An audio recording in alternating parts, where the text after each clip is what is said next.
Good afternoon, everyone. It's okay, we'll go ahead and get started.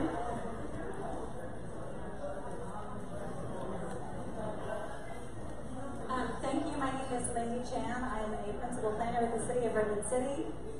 This breakout session is safety on El Camino Real, so if you're interested in another session, you can go down the hall. We have a number of exciting sessions this afternoon. Again, our focus will be on safety on El Camino Real. So with that, I'll introduce myself and the other panelists for this breakout session. As I mentioned, I'm a principal planner at the City of Redwood City. I've been there for about 4.5 years. Previously, I worked for the City of Lafayette. So I focus really in city planning, not so much in transportation, but I've had the opportunity to work with many specialists in this process. So excited to share with a very exciting panel this afternoon, and I'll go ahead and start introducing them. To my right, we have Maupin, who is a fire chief, 31-year veteran for the fire service, and has been a fire chief for the City of Redwood City since November of 2015. He's been involved in finding solutions to many challenges surrounding recent development surge, including addressing traffic concerns and opportunities to help achieve a well-balanced community for all. So Stan will be here to provide some perspectives on safety on El Camino Real. To the right of him is Kendra Rowley. She is a senior engineer with Fehr in the San Diego office. Kendra specializes in active transportation planning and design and co-leads Fehr's Complete Streets Design company-wide practice area. She also led the firm's efforts to research the safety, efficacy, and innovative bicycle design treatments for many of the national design manuals and guidebooks, including the NACDO Bicycle Design Guide, and is currently focusing on developing a practitioner's guide for the data collection before and after studies for these treatments. To the right of Kendra is Elliot Goodrich. He is a transportation planner in the pedestrian and bicycle branch at Caltrans District 4, where he works to plan and implement complete streets projects on the state highway system in San Mateo and San Francisco counties. So that is our panel today. You probably also noticed that we are short one panelist. Jihan was representing the business community to provide some perspective on sort of the business aspect of El Camino Real. Unfortunately, she had an emergency and cannot be here, but I will share some of her perspectives. With that, we'll go ahead and get started. So what I'm going to do is provide some background about how in Redwood City we sort of kicked off some of these safety efforts. And then I'll turn it over to the panelists, and then after that, we'll start with some questions and answers. So what prompted the quarter plan in Redwood City? So in 2016, Redwood City had a general plan which called for safety improvements. Why? The Redwood City aspect is about 2 miles in El Camino Real, and it's not unique to what you're probably seeing on many other aspects of El Camino Real. In our portion, in the Redwood City segment, we only have one block that has sharrows. The remainder really does not have any bicycle facilities, and despite that, we have a number of cyclists who are bicycling in challenging environments. Our crosswalks have varying distances. Some are pretty reasonable and about 350 to 400 feet distance, and some are as far as 1,700 feet between crosswalks. And what that means is that we have a lot of areas where people are jaywalking. We're creating very unsafe environments to cross El Camino Real. And in Redwood City, it's really a key barrier between our downtown and the residential area. So that was clearly an issue. It's a very wide right-of-way, so in areas the distance between them is 70 to 90 feet wide, which also makes it long to cross and creates sort of a mental barrier to get across those. Our sidewalks are narrow, there's a lot of obstacles, a lot of disruptions to the sidewalks, so there's obviously a need for that. In our quarter plan, we had looked at what is the vision. So in 2011, we had an adopted downtown precise plan, which looked at El Camino Real as being a grand boulevard, so consistent with the Grand Boulevard Initiative. We really wanted it to have opportunities for improved transit, economic development, cycling, opportunities to not create this barrier, but to really welcome the community. And so in 2011, there was this desire to really see that vision through, which is also consistent with our general plan. So this was something that we looked forward to carrying out in the general plan. So what is the plan? Really, we had 4 main components. Mobility and addressing safety concerns was one of 4 aspects. We were also looking at housing opportunities, balancing some of the needs that we're experiencing area-wide. Economic vitality, so we recognize that we have a number of businesses on there. We wanted to make sure that we maintained and embraced our existing businesses and helped to support future ones. And then, of course, all of it is about placemaking. For the purpose of this meeting, we're really going to focus on the mobility aspect. So the key strategies for mobility is protected bike lanes. So through the process, the community looked at what the number of options were, what the trade-offs are. We have a fixed right-of-way of Camino Real. The city was not looking to expand that. And so we presented the trade-offs, and the determination was not to do a parallel bike lane, but to replace the existing on-street parking with protected bike lanes. Also to provide high visibility crosswalks with median refuges, and also shortening those distances for crossing, providing more opportunities to cross. We have the Woodside Underpass, which on the left-hand side very much looks like East Campbell. And so we are looking for opportunities to make that a safer place to walk through, lighting, art, maybe widening the area. So we saw the East Campbell after as a very enticing example of what to follow. We also have a number of very large suburban blocks on El Camino, probably similar to other communities. We have a lot of strip malls or shopping centers. Then we want to create more of a grid-like component. So how do we break up those big shopping centers and create streets that have sidewalks and walkability? We want to improve four-way intersections, so we have large portions of El Camino Real that really they dead end when they get there, and so you have to actually travel onto El Camino to get across it, which is not friendly for any of our mobility users. And then slip lanes, we have quite a few of them as they relate to the on-ramps, creating safety situations and fast travel. So one example of showing all of these aspects is Roosevelt Avenue today. And as you can see, Roosevelt essentially dead ends into El Camino Real. You only have one crossing intersection or crosswalk to get across there. This actually happens to be an intersection where you have a lot of users who are crossing here. So this is what it looks like today. With the quarter plan, this would be a four-way intersection, protected bike lanes on both sides, 4 crosswalks, one on each side, the median refuge, wider sidewalk, street trees. So really trying to show what that would look like. What did this process entail? A lot of output, a lot of input, a lot of community outreach, a lot of agencies. So we had a number of meetings with the Citizens Advisory Group. We had at least 6 meetings with those, all of those public, met with stakeholders, had 2 community workshops, 2 online surveys, a number of public hearings. And then it was really important in this process, especially as it deals with removal of parking, business outreach, as that really is a group that would be impacted the most. So I just wanted to tease out some of the things that we heard. On the survey, we talked about bicycling in El Camino Real and said, to what extent do you want this? Do you want a parallel bike route, or do you want something in El Camino Real? And really we heard is, if we have bicycles on El Camino Real, it has to be safe, it has to be predictable, it has to be consistent. And so we really heard from the community loud and strong that bicycling in El Camino Real needed to be protected. We looked at alternative routes. And in yellow, retracing was the closest route that we could do if you were to go parallel to El Camino Real. And the community said that is the circuitous route. It's not predictable. It's not easy to figure out. This is not okay. So that kind of guided the conversation.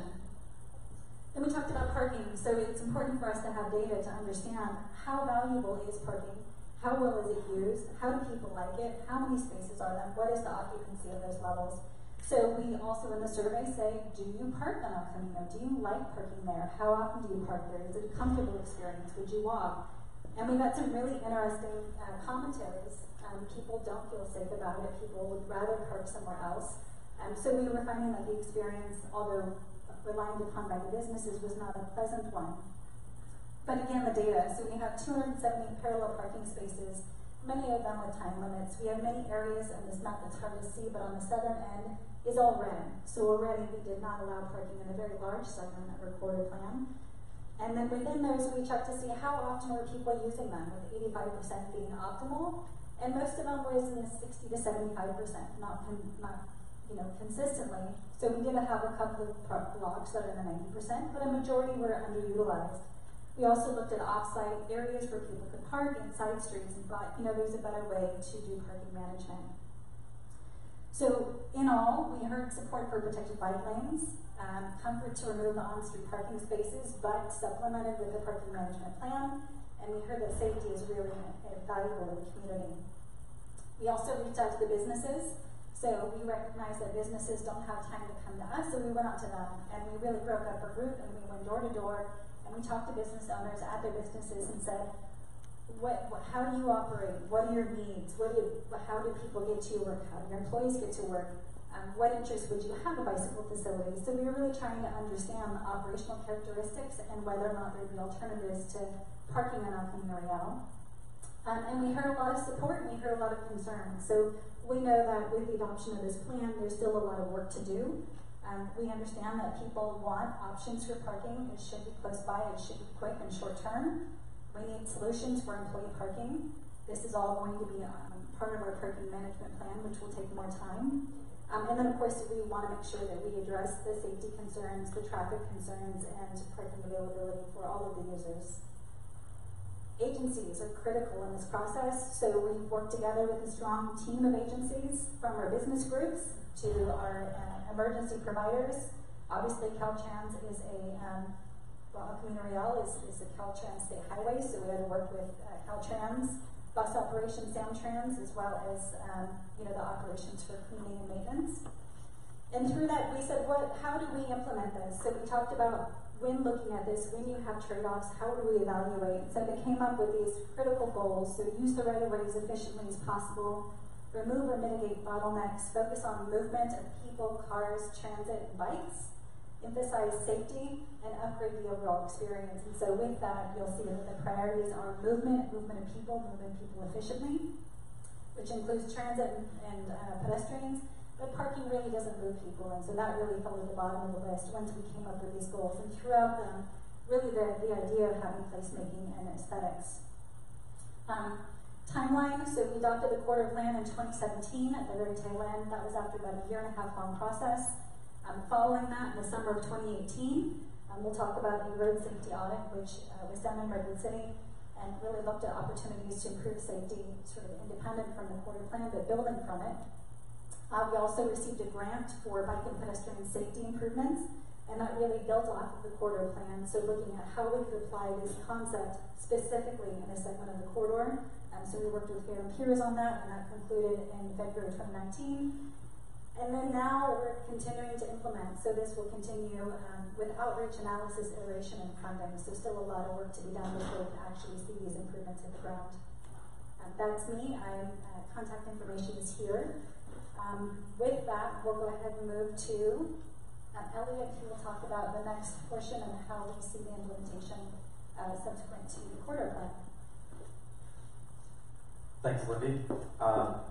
My name is Elliot Goodrich. I'm an Associate Transportation Planner for Caltrans District 4, which covers the whole 9-county Bay Area region. Specifically, I do San Mateo County, which means a couple of things. It means that I'm involved in pretty much all of the bike-related projects on El Camino Real, and second, that El Camino takes up a whole lot of my time because it is such a long and complex corridor.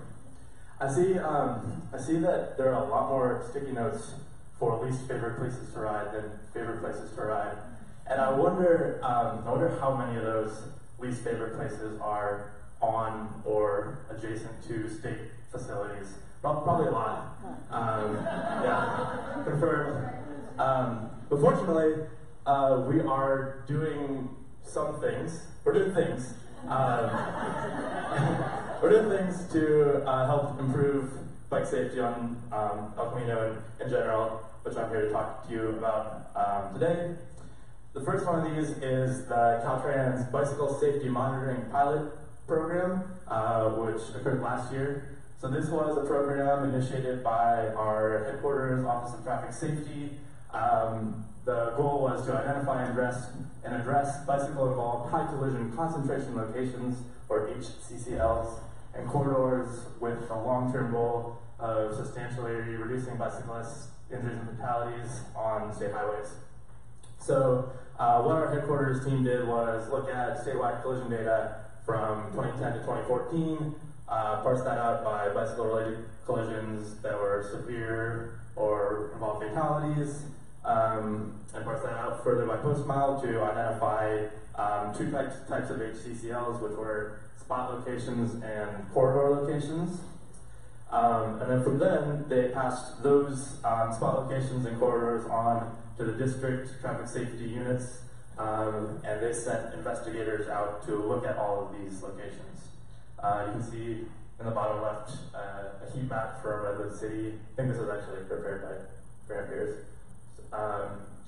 And then from there, they made initial recommendations on how to improve bike safety through countermeasure implementation at those locations. There was an emphasis on incremental safety countermeasures, such as the picture at the bottom right, which is a pass bikes 3 feet minimum sign at an underpass under I-80 in Richmond, and other stuff like signage and striping. That is cheap and short term, fast. From there, they identified ways to implement this. So there are basically 4 ways, 4 results, implementation strategies that can come out of this. First one, and probably the most common one, is just a day labor request or like a maintenance work order to install signs, refresh crosswalk stripings, fill in potholes, stuff like that. There was also the option to initiate State Highway Operation and Protection Program (SHOP), which is the way that basically all of highway projects in general are funded. So standalone SHOP safety projects. Additionally, we could incorporate these countermeasures into existing SHOP projects. This can be really beneficial where there's a project such as a pavement project or a bridge replacement project where the countermeasures that are identified can be incorporated into that project, which may be at a later stage or may be easier to get the money through that avenue. And then finally, we can partner with local programs, agencies, such as Redwood City for improvements. For the final 3, there's an emphasis at Caltrans on making sure that there's stakeholder engagement. So, related to this, as Lindy mentioned, we did a road safety audit last June. This was an FHWA-led 2-day on-location workshop in Redwood City, and we gathered a really cool multi-jurisdictional and disciplinary team. We had city planning and public works staff, people from all different functional units at Caltrans, like design, maintenance, traffic safety, planning.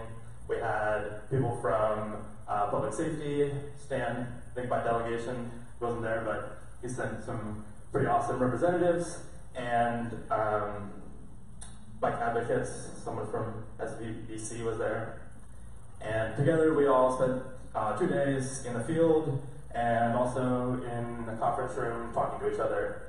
Some of the things that we observed were people both biking in travel lanes in close proximity to automobiles. We also saw them biking on the sidewalks.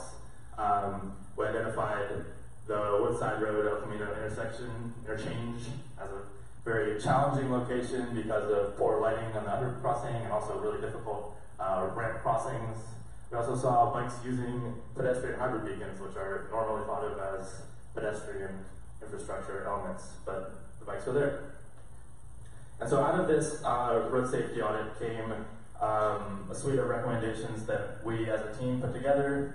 The biggest one was that we agreed that protected bike lanes were the appropriate solution to some of the issues that we saw there, and also some of the, we also looked at, we had like collision profiles for all of the collisions that were identified, and we like looked at, you know, what do we think happened here based on all like the police report, and what can we do to change that? So we had, so protected bike lanes were identified as like the thing that we needed. Also enhanced crossing opportunities like PHBs, street lighting to help visibility. I think on the last slide you can see how the one with the yellow circles, those are bicyclists. And, you couldn't see them a whole lot better in real life than you can in that photo. And then also just maintenance of pavement, getting pavement potholes, putting there were like signs missing at the pedestrian hybrid beacon that should have been there. And so we, at the end of the 2 days, we presented these recommendations to our district's traffic safety management with the idea that next we would initiate a project to do some of these things. Speaking of doing things at Caltrans, we are as much a partner as we are a standalone organization, so I wanted to talk about some ways that you all can work with us. First of all, it's important to know that since 2014, we've had a growing focus on complete streets. We completed our bike plan, we're working on a pedestrian plan right now. We have more opportunities and leeway to scope complete streets elements into basically a really wide variety of shop projects at an early stage, which is really important. But to do this, we need city support. That can mean having strong engagement with partners like Lindy, or having city plans like the one that Kendra is about to talk about that can help guide the recommendations that we make internally. Speaking of those plans, we have a sustainable transportation planning grant program called the Sustainable Communities Grant that funded the work that Kendra's going to talk about. It's currently funding a El Camino Real bike ped improvement plan in Colma, the town of Colma, for the north end of the corridor. You can see a conceptual drawing from Redwood City that Kendra's team put together. And so one of the ways we can help that is they came to our office actually and met with all of the different functional units like design to make sure that this kind of thing would be okay by us. And it was, which is cool. We can also incorporate these improvements into shop pavement projects. So when we're repaving the corridor, we can look at how can we change the striping or alignment of, or not the alignment, but the striping of the roadway to put in bike lanes or that kind of stuff. So there's a imminent repaving project in Mountain View and Palo Alto. The City of Mountain View has, the City Council has adopted their corridor plan, which has buffer bike lanes, I think, and so we're working to incorporate those into the striping plan for this repaving project. There's one coming up in I don't know, 6 or 7 years in Redwood City, but we hope that that the stuff that Kendra and Lindy are working on can be incorporated into that project. And then there's also one in the north end in South San Francisco, Colma and Daly City, and we likewise hope that Colma's work and those other two cities can be reflected in the designs for our repaving projects. And finally, anyone who's trying to do a local project on Caltrans right away has to work with us, but we're here to help approve cool encroachment permits like this protected intersection at Embarcadero and El Camino in Palo Alto, or this really awesome pop-up protected bikeway we did as part of the Redwood City planning grant that Kendra's going to talk about. And then finally, I'm going to talk very briefly about a couple of recent successes we've had with incorporating projects into the shop. I think these are both successes from repaving projects in District 4, one on State Route 116 in Sebastopol. We were able to get all of those things in. That project is completed.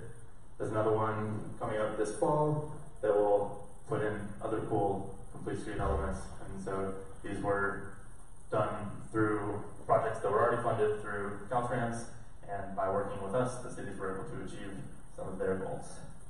So that's all I have. Feel free to contact me if you have any questions or need help with anything related to Alchemy.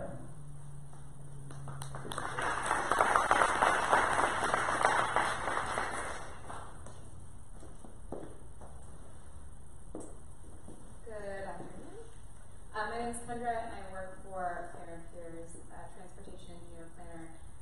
Worked with both Elliot and Lindy on the recent safety study for El Camino, called the Grand Goal Ride Safe and Healthy Corridor Communities. So I want to talk a little bit about our process.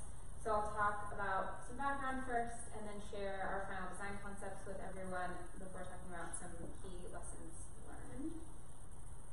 So Redwood City was actually one of two cities that was chosen for grant funding along El Camino Real. So they were one of two case studies, they were called. And the reason they were chosen for grant funding was they had a very high rate of bicycle and pedestrian-related collisions along the segment that we studied. So the rate was actually over 50% higher than the statewide average. The collision rate was 50% higher than the statewide average on similar roadways. So improving safety for those who were biking and walking along the corridor was a very high priority. So the design concepts that we came up with were meant to address primary collision profiles, but also to respond to the top needs that we heard during community outreach and to consider opportunities for landscaping and streetscape improvements. So I'm going to go through some of the highlights that were part of our design library, and this was created to be a tool for other jurisdictions on the corridor. We developed 4 options for intersection treatments along protected bike lanes, and these were specifically designed to address the right hook conflict. So these can be applied at intersections based on the traffic control, so is it a signal or is it a stop controlled intersection? What's the available right of way? And then finally, what's the volume of right turning vehicles during the peak period? So again, it's specifically meant to address or to minimize that potential for that right hook conflict. We also put together a few different bus stop designs, but ultimately this was the one that was preferred by both Palo Alto and Redwood City, specifically because it separates bikes and vehicles, and that was a really high priority that came out of the corridor plan in Redwood City. The final design also incorporates shelter, a bus shelter and benches, which was also a top priority that we heard from the community during our process. It also incorporates what's called a floating bus island, and so this allows space for bikes to actually travel behind the boarding platform, eliminating the conflict with vehicles at the curb. And also gives a space for pedestrians to wait separately from bikes and for the buses to board passengers in the travel lane, so that reduces the travel times for buses along the corridor. This was I don't expect you to be able to see all of this, it's kind of detailed, but this is an example or snapshot of our final concepts. They're pretty detailed, but also, meant to be kind of visionary and conceptual still at this stage. Redwood City joined us in our phase of this planning process, having just completed their corridor plan, which was adopted in December 2017. And as Lindy mentioned, they already had the vision established that they wanted to install protected bike lanes on Camino Real. So we asked the public to weigh in on the details of that cross-section. So specifically, the relative importance of the width of the bike lane and the barriers to the width of the median and the landscaping. So community consensus formed around a design that actually prioritized, or they preferred having a wider protection for the bike lanes and medium-sized medians, but still maintaining that landscaping. So we sized the medians so that we could maintain a minimum of 6 feet at intersections, even where there were left turn pockets, so that we could accommodate pedestrian refuge islands at all the intersections. And then using community input as well as the corridor plan guidance, the plan also includes improved crosswalks at all signalized intersections, so that includes high visibility striping, the pedestrian refuge islands that I mentioned, and also adjustments to signal timing. So allowing for the pedestrian leading intervals or giving pedestrians a head start before vehicles get the green light at intersections. There's also 3 brand new mid-block crosswalks that are recommended in the plan. There's an example here shown at Lathrop Street, and this includes pedestrian hybrid beacons, which are beacons that require vehicles to stop at the crosswalk, so it's not just the flashing yellow, it actually goes through a cycle of green, yellow, red, but they're only activated when someone pushes the button to cross.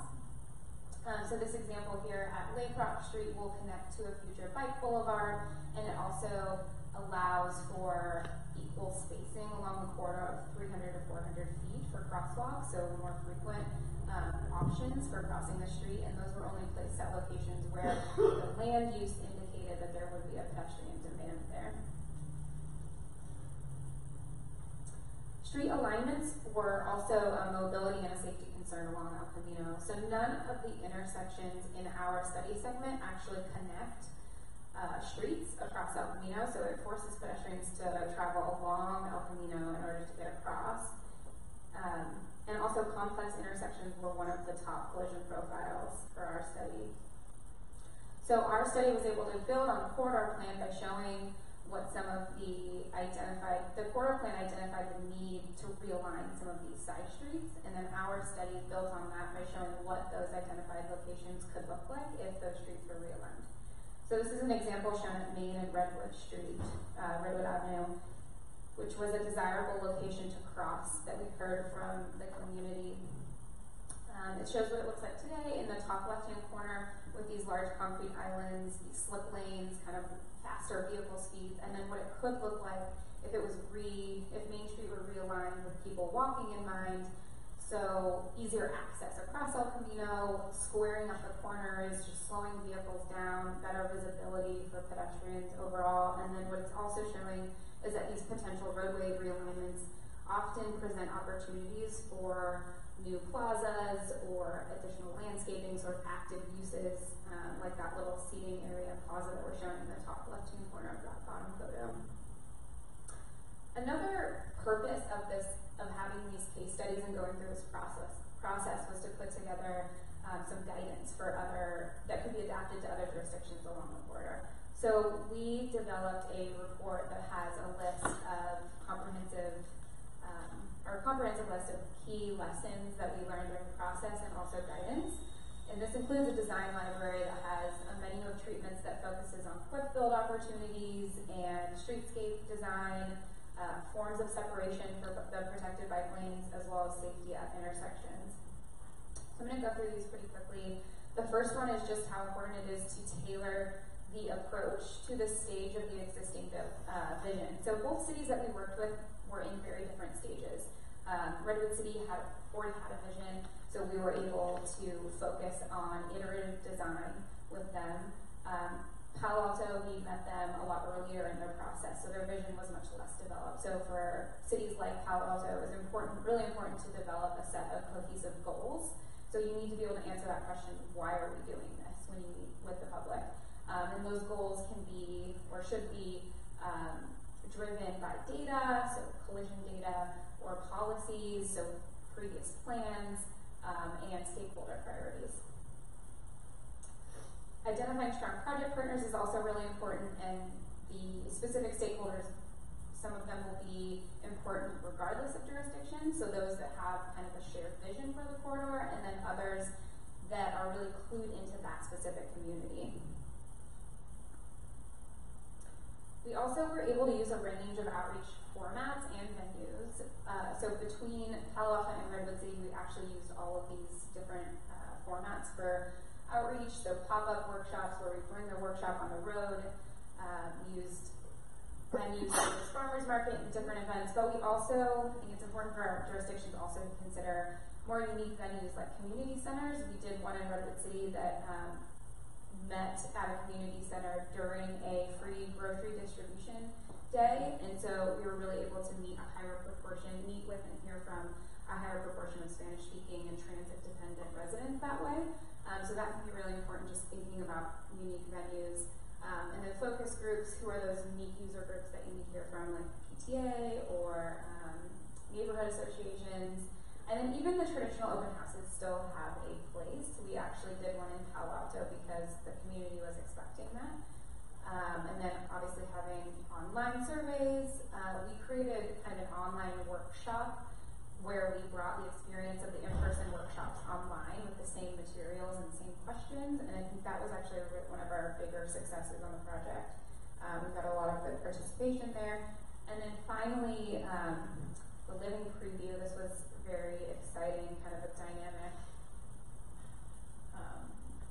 option and opportunity for us. We hosted the living preview on El Camino Real. And really, I think the biggest success in this is just proving that we could do this on a Caltrans facility. This was a 3-hour pop-up installation of protected bike lane using cones and temporary planters. And it just was meant to give roadway users an idea of the look and feel of the protected bike lane. And people were also able to meet with us to learn more about our design concepts and to test out the bike lane. The location also took advantage of a red curb for a bus stop. And although the bus stop was actually temporarily relocated up the street, the bus was still using that area sometimes, so it gave us a unique opportunity to observe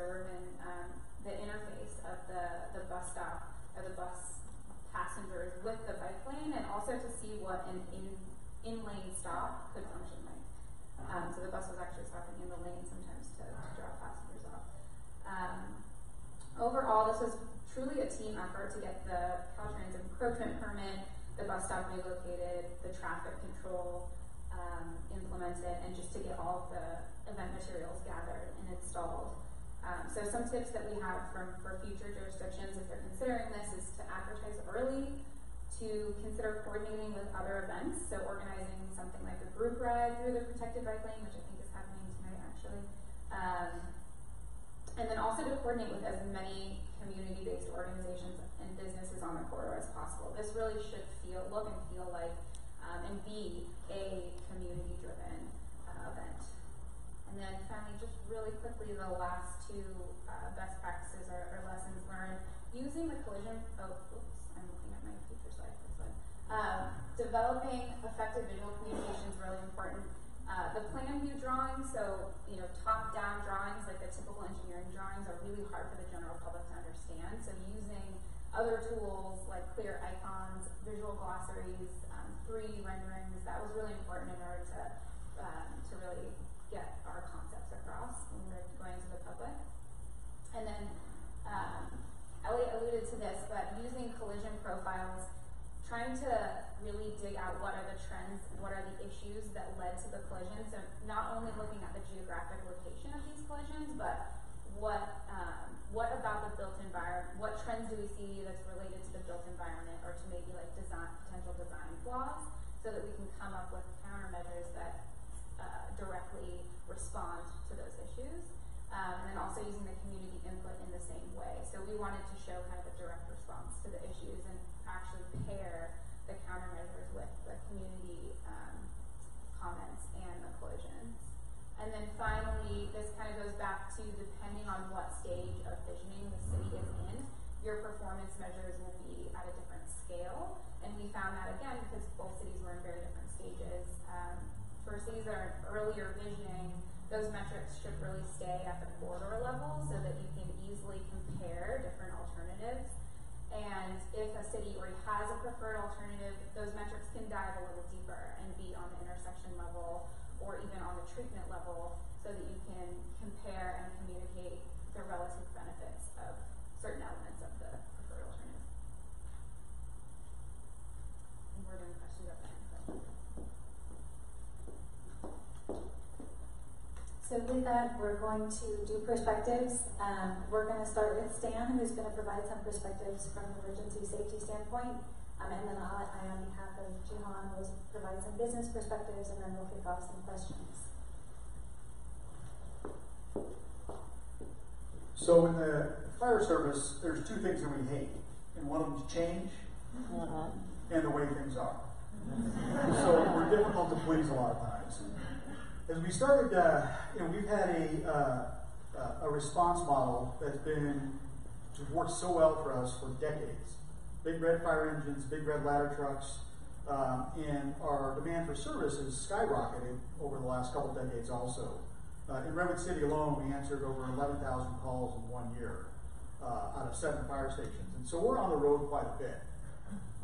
And obviously response times are critical for us, and they add a lot of pressure to us to make sure we're getting to where we need to go.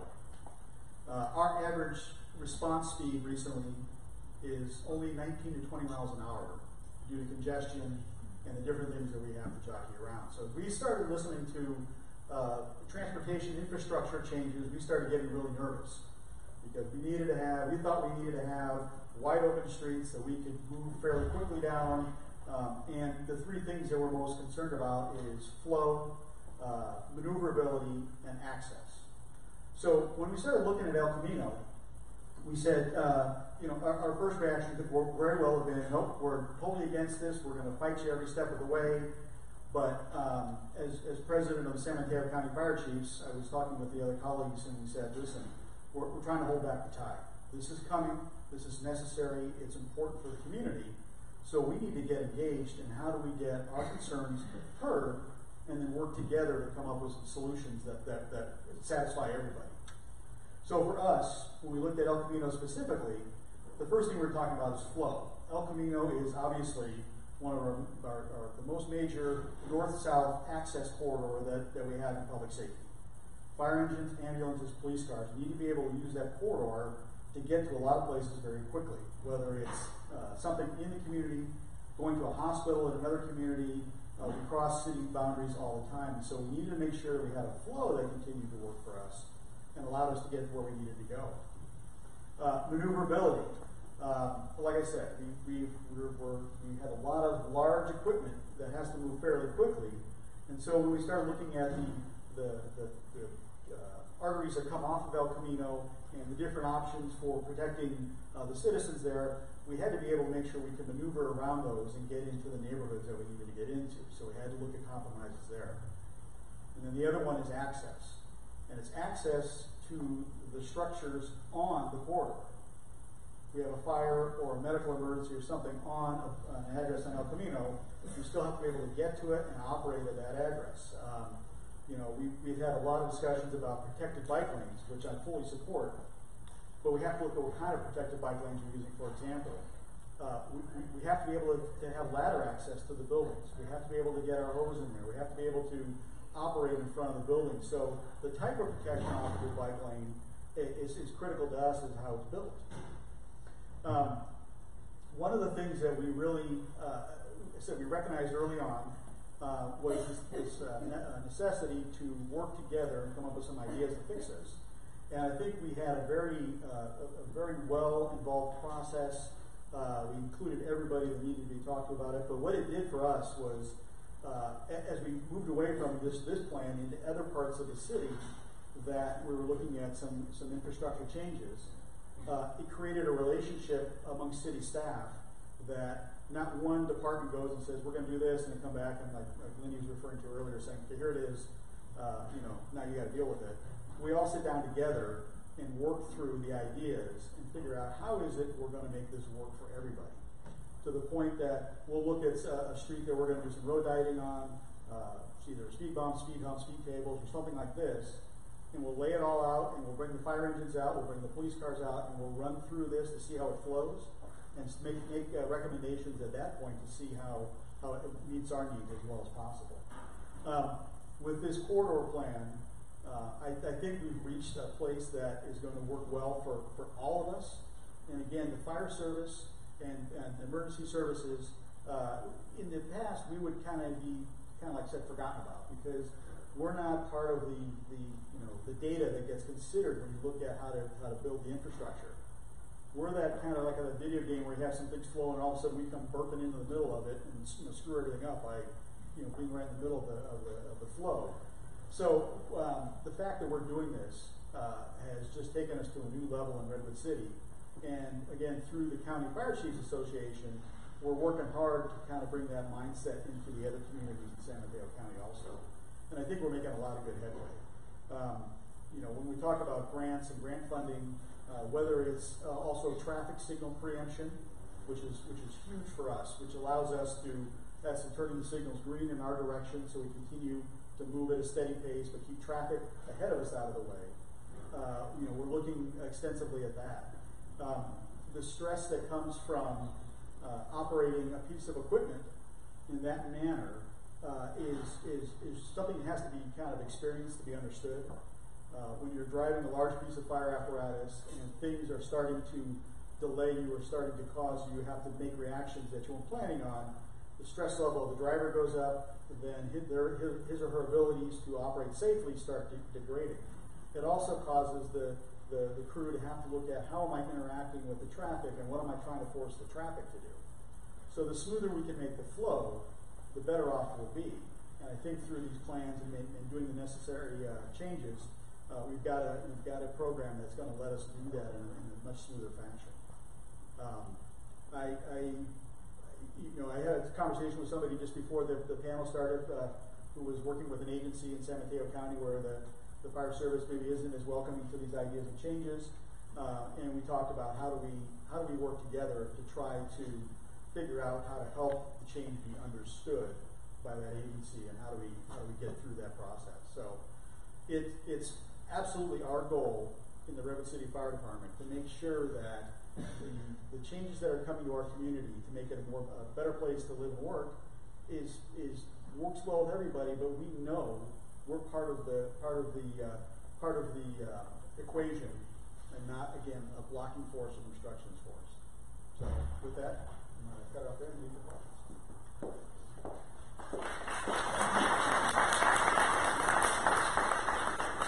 Thank you, Sam. I'm going to provide one more perspective, which is the business perspective.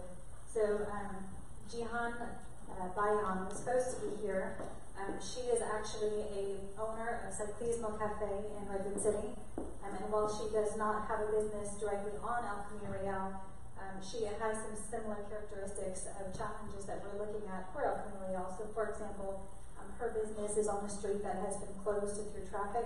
So at one point in Redwood City, cars would be able to drive on Theater Way where her business is located. Temporarily for construction activities, that was closed through traffic and only a pedestrian corridor. And through a couple of years of having it temporarily closed, the community said we really like this and we're going to make it permanent. And so understanding from a business standpoint the perspective of what it means to not have cars park in front of your business, what does it mean to have bicyclists or pedestrians really have the predominant this unique perspective. She also, of course, is very supportive of the cycling community and is focused on community and models for providing cycling options to families. So although she could not be here, she wanted me to share a couple of perspectives. She suggested that cities like Portland, Austin, and San Francisco, who gave up parking spaces to provide protected bike lanes, showed that these small businesses did not lose money, and in fact, many of them had access to more customers.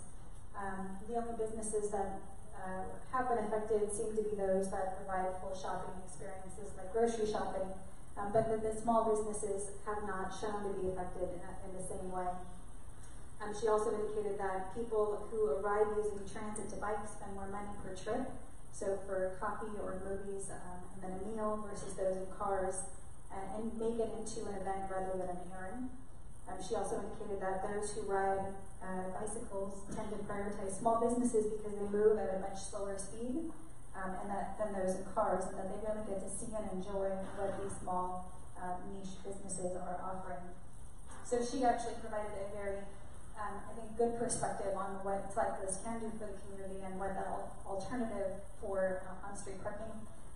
When I spoke to a number of businesses when we went door to door, that wasn't always the case. We heard from a range of businesses, and of course we are trying to work to address parking solutions as we recognize that is a really critical component to maintain our businesses. So with that, I'm going to start with a couple of questions for panelists, and then I'll turn it over to you to also open it up for questions. So first of all, for panelists, and just push the buttons for green, what advice would you give to others who are maybe interested in doing some of these safety improvements, either on El Camino Real or other major corridors? Is there anything that you can advise as a starting point or lessons learned that you think would transcend to other communities? I'll start. I think the living preview is probably one of the most successful things that came out of the whole process, and we presented at several different working committees for GBI, which is the Grand Boulevard Initiative.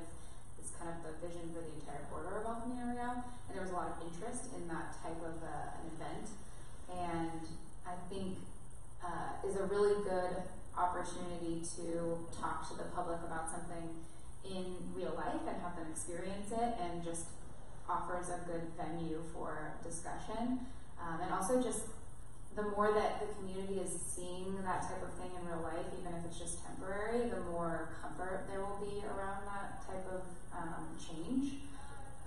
So I think that was, for me, the venue that I had the most interesting discussions. And I think the more that we do that along El Camino Real, the better. I think that both Kendra and I have experience with using the collisions to inform what you're going to do, and it's easier to maybe sway detractors when you can say, well, hey, here's what's happening. Here's exactly what's happening. Why this place can be considered dangerous, and it's because of driver collisions.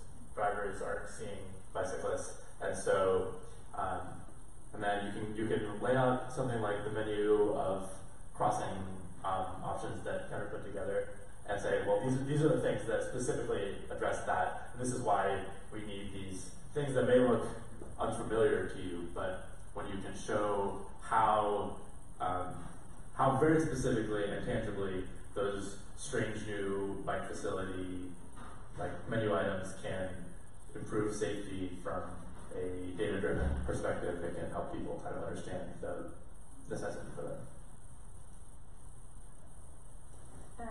This was a good, I think, theme throughout all of our presentations, was really this idea of bringing everyone together. How do we blend our interests, especially when some of those interests are competing? How do we take those interests and really move forward with something successful? How do we promote change despite the fact that there might be a number of conflicts or challenges that are opposites?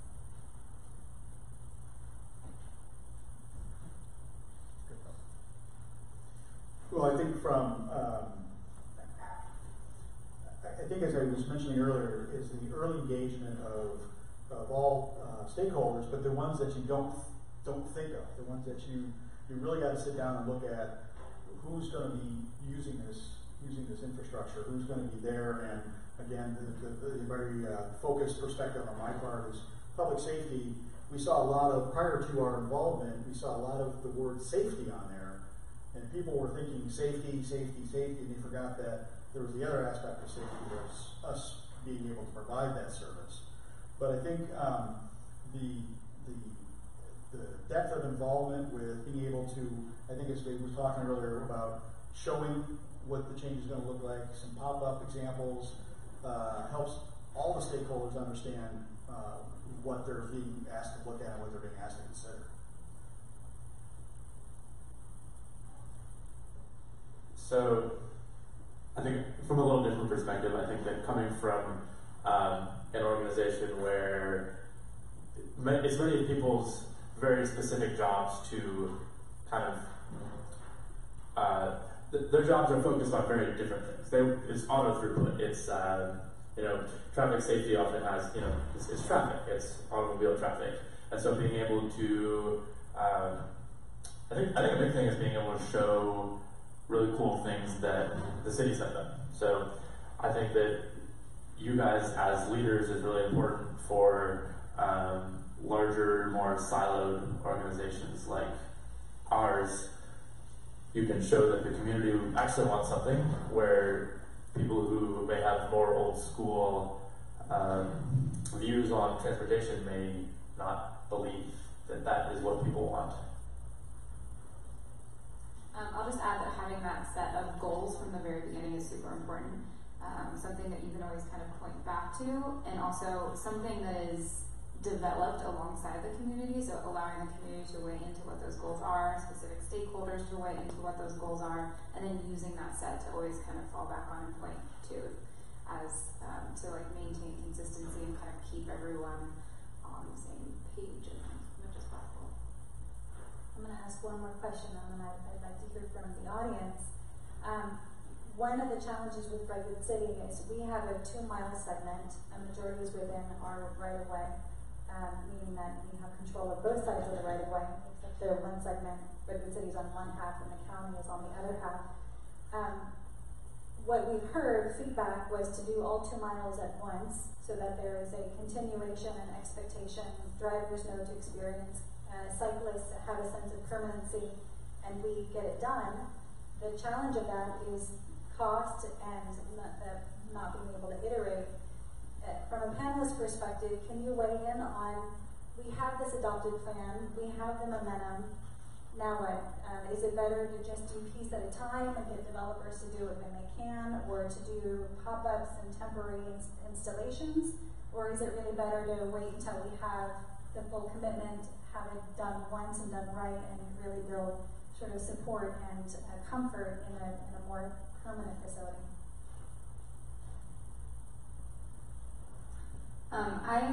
Just taking other examples around the Bay Area, actually on Caltrans facilities in El Cerrito, we're also working on some protected bike lanes, and I think what's been successful for them, as you mentioned, is really taking advantage of that momentum. But one of the big challenges also is funding, and so I think using using things like repaving projects to install a pilot version of the plan. So maybe it's not what it is envisioned to be in the future, not as grand as it's envisioned to be in the future in its permanent condition, but using things like plastic posts and just striping to get something installed, taking advantage of that repaving funding, to test it out with the community and get feedback, maybe collect data. Something I'm working on right now, which I think is really important with this type of work too, is the before-after studies, just to gain more data to be able to point to as these treatments are becoming more and more common. And so, yeah, I certainly don't think that it needs to all be done kind of only once and all at the same time. I think an iterative way of doing it is smart and can be useful for the community, especially when there might be some hesitation. I agree, and I think you have to be opportunistic when, like, for example, a repaving project comes along, or when the right of way is. I remember when we were doing the road safety audit, we were looking at, maybe it was like a 1.5 mile long corridor, and parts of it there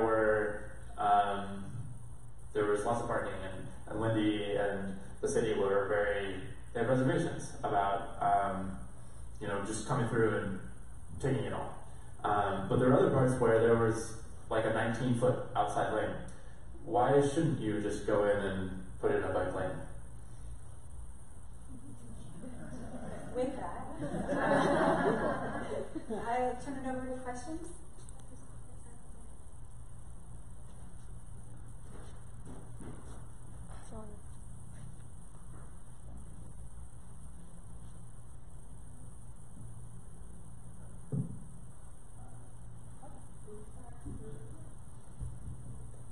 I was intrigued by the collision studies that you did of car-bicycle interactions. And I was wondering, to what extent were you able to do root cause analysis of why the collision happened?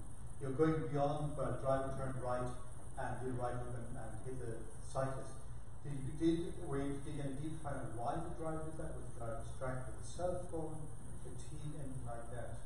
Maybe some more detail, please. Yeah, so that type of information what we were building that analysis off of was the police reports. And some of the reports are more complete than others. And so there are like 100 different rows in this spreadsheet that we get, and we try to kind of look at all of them and figure out what the trends are. And oftentimes something like that might come up, for example, like DUIs or something, driving under the influence. That might be a trend that comes up, and so that's a little bit of the root cause that you're talking about.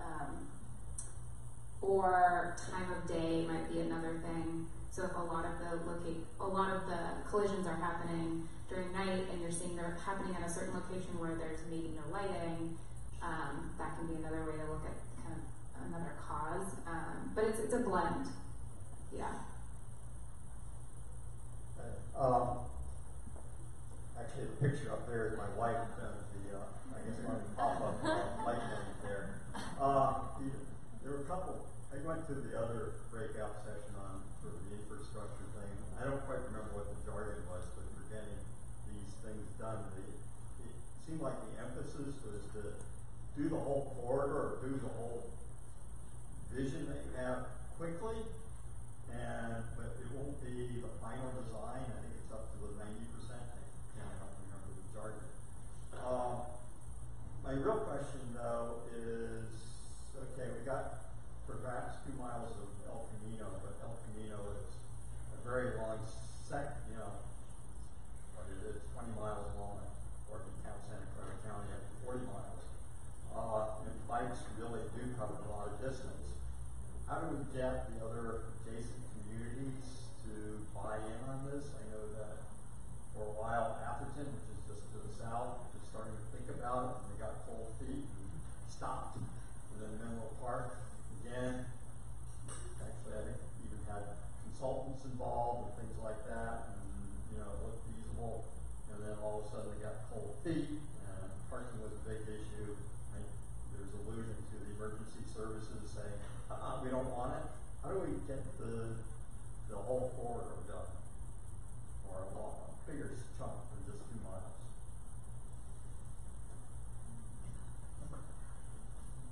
Start with 2 miles. Yeah, so that's a really tough one. But I do, as much as I am a proponent of having connected facilities, I feel like Camino Real is somewhat of a unique situation where it's going to have, someone has to be the first, and then others will follow. And I think right now this challenge that we have is like no one wants to be the first one to do it. And so I think the best way to get the entire thing done is really each individual community focusing on their section, using wayfinding or whatever it is to connect into their city network. And then I think that's going to be huge for other communities to get on board, to see that other adjacent communities are doing it. And once you have enough communities, the ones that do have the momentum and the political will to get it done, once you have enough of those that have done it, then the others become like a glaring gap in the overall connection. And then that becomes kind of the... Keeping up with the Joneses. Just weighing in one more thing. I think that the more examples that we see, the easier it is for people to test it out, to ask questions, to iterate, to learn. And so what's really been valuable, even in this 2-year process that we've been working together, is to go to San Jose, go to San Francisco, go to Berkeley, try out the ones that are there. And so the more that you can say, how did that work for you? What did you change? And then how can we do it? To learn from those examples just builds the sense of acceptance and comfort that it's being tried out, it's being tested, and it's working in some of those locations. Yeah, I think someone alluded to it before, but the quick build options, like, yeah, the options that are low cost, easy to install, and it's like, you can remove it. If it doesn't work and it's a total disaster, you can easily remove it and revert back, but it's a way to test it out. Good afternoon. I want to thank the panel. I'm from Menlo Park, and I'm curious if, especially for the fire chief, I want to thank you for being here. If you thought about smaller fire trucks, I've read about that trend on some Safe Streets blogs. And also, what advice you would have for those of us advocates who have a fire district who may be a little more resistant to some of these things, how we can advocate for some of these cooperative deals. It was, as I was sitting here after I spoke, I realized I had forgotten to talk about smaller vehicles. And like I said, we've been delivering service from a model that's been in place for decades. And one of the things when I became fire chief was to start looking at, can we deliver it from smaller vehicles? It's a major shift in how we do business to go there. Now, I don't say that as, saying, well, we're not going to do that, because I believe that we should be looking at it. We were addressing it from some access in our hill area, that we have the large fire engine up in that area, to our ability to get around in the congestion that's around we're experiencing now. We've been studying it, we've been looking at different models. One of the things that makes it a little more cumbersome in San Mateo County to implement is that we have an incredible response system of borderless communities, meaning it doesn't matter where you are, the closest unit goes. But with that comes reciprocity. So we have to be able to provide each other with the same type of service back and forth. So it's a little more cumbersome to make the change, because we all have to make the change to be able to provide that. Now again, I view that more as a challenge than a block to it. And we've been talking about it for a while, but we recognize that, yeah, we need to start saying maybe we don't need all of the big fire engines, maybe only a couple, some smaller vehicles at different stations. I think probably your second question about involving an agency or district that is resistant to this change is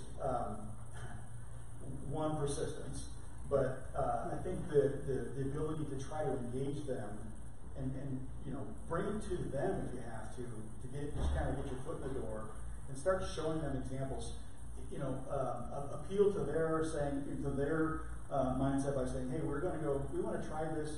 Can you help us bring your apparatus out and see if it works or not?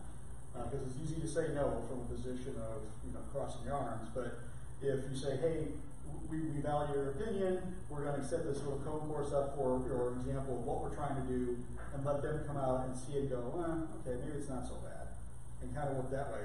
I'm sure there's other approaches, but I think just the inclusion and appealing to their interests might be helpful also. And I can, if you want to, after this is over, I'll give you my card and talk some more if you'd like. So.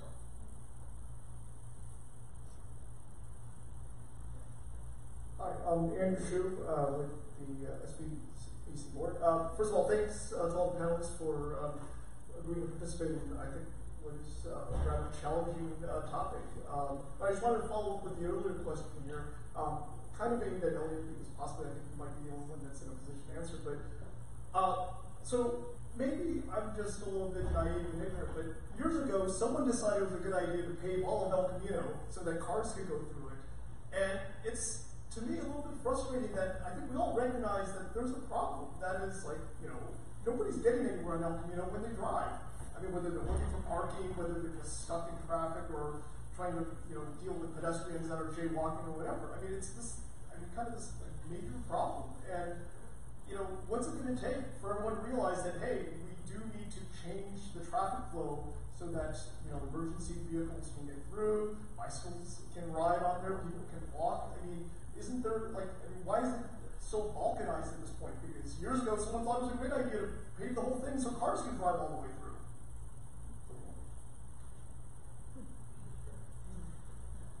I'm gonna deflect this straight back onto the cities, because I think it's their. So one of the points on my slides was like, we need city support to do something. So we can remove parking if the city council adopts a resolution to do that. We can look at road diets if the city pushes for it and it gets buy-off from our operations staff and all of that. I think it just needs strong leadership to from a political perspective and from a bravery perspective. I mean, the only other thing that I would say is people know and use it, and it's used as not a great alternative, but an alternative. It's a long connection that will get you through many jurisdictions. And so there are a lot of people that rely on it and don't want you to change it despite the many flaws that it has. And as we all know, change is hard. So after that day it was paved, it's hard to go the other direction, and to change even what's there today takes a lot of momentum and cooperation and willpower and coordination and compromise. So I mean, that's kind of where we're at here, and we're not even installing the bathrooms yet, so we still have a ways to go. One other thing I'll add quickly is that it is still part of the state highway system, and operationally it's seen as a backup to 101 and 280 should something happen to those. So there's there are a lot of trade-offs, and it's important to recognize its role as a principal arterial for motor vehicles throughout the area. Rosie Masterhazy, City of Palo Alto, St. Thomas to School, and fascinating presentation. I was wondering if you've been able to assess what the public support is for some of these temporary installations based on the quality of materials used. In Palo Alto, for example, probably in the rest of the region as well, there's a vocal group that would oppose any types of materials that even resemble construction, right? It's like a triggering thing for people when you put down cones. People might not see it as a pop-up protected bike lane. They're just going to kind of see it as more construction, which is something that they don't support. And so I don't know how you can get at really determining how the public is feeling about a particular treatment based on the, what's being used, whether it's cones or whether it's planter boxes, or if you found that there's more support for the temporary treatments that use materials that suggest more permanence, and what the trade-offs are for trying to bring those materials into the design so that you can get a more realistic assessment of community support.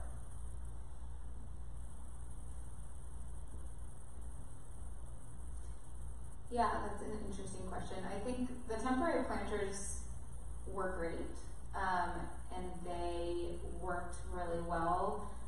The cones that you saw that we were using for our living preview were actually the majority, if not all of them, were actually for traffic control.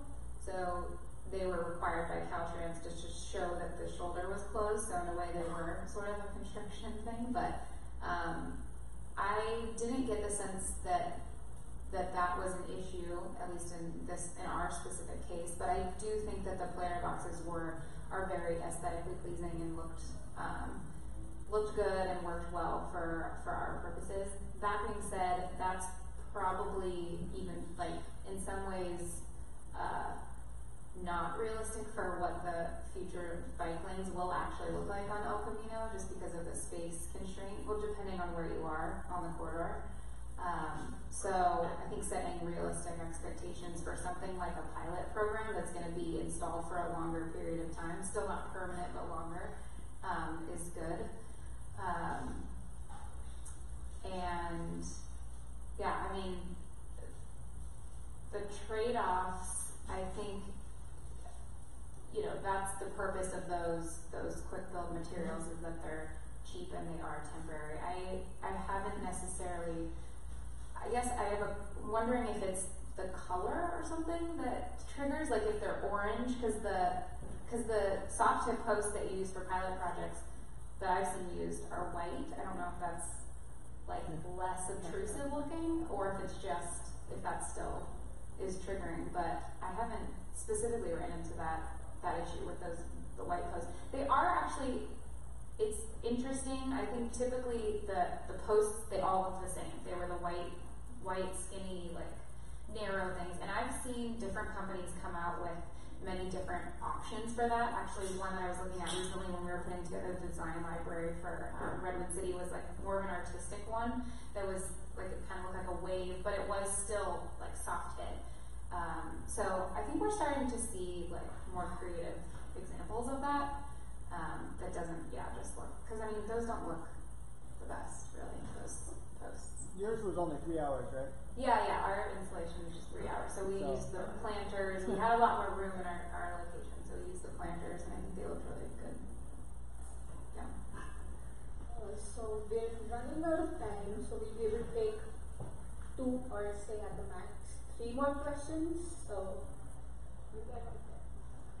Thank you for the presentation. I wasn't sure though, was this initiated by city staff, or was staff directed by elected officials in Redwood City, or did this come from resident community request? What was the impetus for this? Good question. It was stemmed from the general plan, which was from 2010, and that was before my time. That said, obviously the general plan derived from community input and desires of seeing the Grand Boulevard come into fruition. That didn't mean put protected bike lanes to replace parking spaces. It said implement a plan for El Camino Real that takes into consideration this vision. Stemming from that was the downtown precise plan, which took it a step further and said what would that vision look like, and really was a comprehensive vision. But through the process, we weren't saying we're going to make this for bicyclists. We said we want to improve the El Camino Real.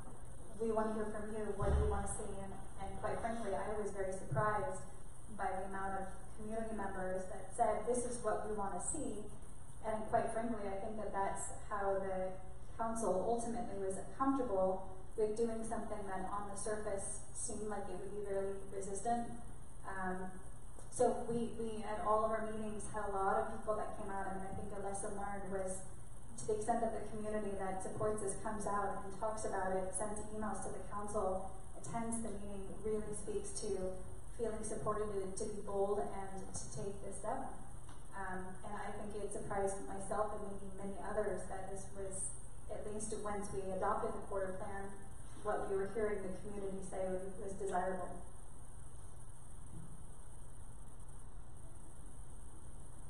Okay, one last question. Oh, sorry. Sorry, I've not taken anything from this side.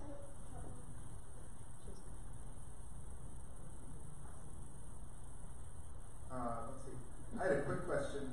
The data you had for the collision data, was that the same as the Switter's data, or did you have access to more detailed information than that?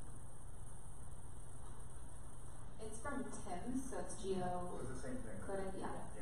And then in Palo Alto, we have a bunch of pedestrian hybrid beacons being put in along El Camino Real. And I was wondering if you could describe what the process was that got those, that made those happen. The ones in Palo Alto are a little before my time. I believe that they were a shop standalone safety project. So they were initiated because our Office of Traffic Safety saw the need to improve crossing opportunities and identified the PHPs as the correct kind of measure. But that was before my time, so I'm not entirely sure what the impetus was. I believe so. I think there was a set of 13 that were initiated by us.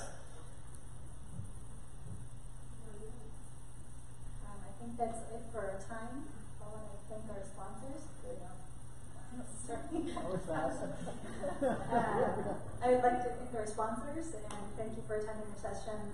Our information is available on the screens, but feel free to ask us afterwards if you have any questions.